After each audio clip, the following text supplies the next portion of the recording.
The Reformation by Daniel Schneider and Alexandra Avila. This year, as a theme, we have rights and responsibilities, which go greatly with the theme of the Reformation. Before I begin, you should know the Reformation mainly focuses on Martin Luther and the Catholic Church, especially how Martin Luther wrote the 95 Theses and how he even created his own church, which is still in use today. Martin Luther felt he had the right to set out to improve and change the things going on in the Catholic Church. Without Martin Luther writing the 95 Theses, the Church could have still been in power and the Lutheran faith would not exist today. People realized what Martin Luther was explaining was correct, and so they started to follow him. Before the Reformation, there was a Black Plague. The Black Plague was a deadly, contagious, and horrible disease that killed millions of Europeans.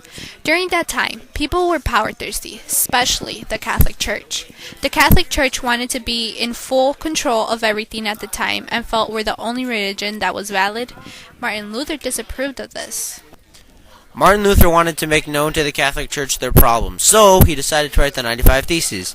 People started to notice the 95 Theses and began to question the Catholic Church. Martin Luther felt the right to pay indulgences was being violated. Indulgences were paid to supposedly get one out of purgatory. Martin Luther noticed was just a way for the Catholic Church to get money out of the people. Martin Luther knew all it took was faith to get you out of purgatory, so thus came the Lutheran faith. This event tried to accomplish the knowledge to the people that the Catholic Church ways were indulgences were bogus. The outcome was the Lutheran faith being born. There was a change in the way people thought about the Catholic Church. This event changed the way people thought about the Catholic Church and led/developed new ideas about belief.